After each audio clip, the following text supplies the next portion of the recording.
So in today's class we will discuss puzzles.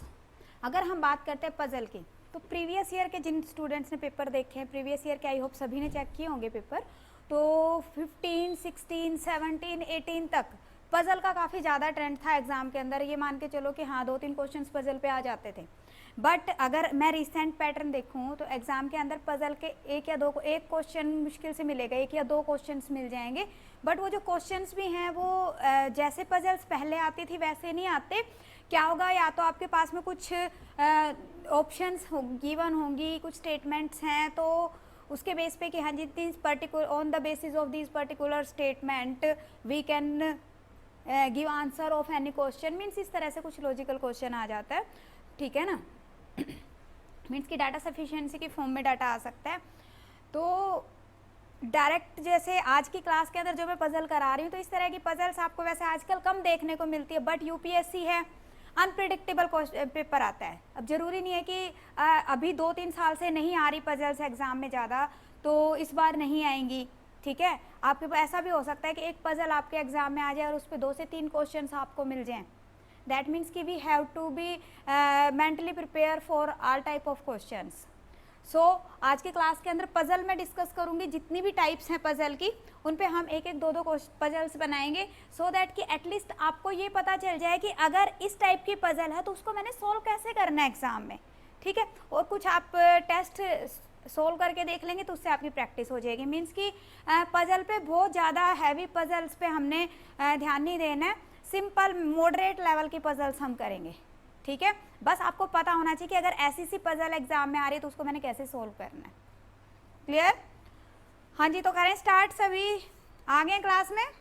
हाँ जी, आवाज़ सभी को प्रॉपरली आ रही है? तो देखो, जो अगर मैं बात करती हूँ पजल्स की, तो उस केस के अंदर हमारे पास में सिटिंग अरेंजमेंट पे बेस्ड मुझे पजल मिल सकती है। दैट मीन्स कि जैसे लास्ट क्लास के अंदर हमने सिटिंग अरेंजमेंट किया, सिटिंग अरेंजमेंट पे फिर भी क्वेश्चंस आ रहे हैं, पजल के अंदर आजकल नहीं आ रहे क्वेश्चन। बट ऐसा भी तो हो सकता है कि सिटिंग अरेंजमेंट के अंदर से थोड़ा सा उसको और लॉजिकली उसके अंदर एक वेरिएबल ऐड कर दिया जाए। लाइक एक सिटिंग अरेंजमेंट है और सिटिंग अरेंजमेंट के साथ में ही आपके पास में एक और वेरिएबल ऐड कर दिया है कि the person likes some cars, the person has a choice of different mobile phones, इस तरह से। तो वो थोड़ा सा आपका कॉम्प्लिकेटेड हो जाएगा सेटिंग अरेंजमेंट, बस इतना सा फर्क है। बट पजल के फॉर्म में आपके पास सेटिंग अरेंजमेंट आपको मिल सकती है।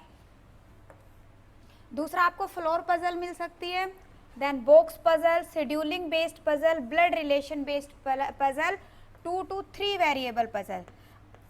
अगर हम सीसेट के एग्जाम की बात करते हैं तो 2 to 3 वेरिएबल पजल और शेड्यूलिंग पजल के चांसेस ज़्यादा हैं, ठीक है। तो बट मैं हर एक तरह की पजल यहाँ पे आप लोगों के साथ में डिस्कस करूँगी।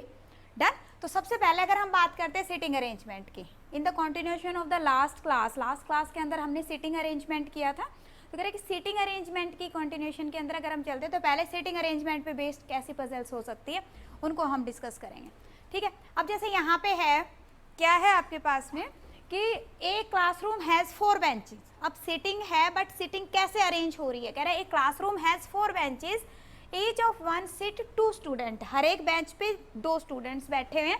Assume that the bench are numbered 1 to 4 from front to back.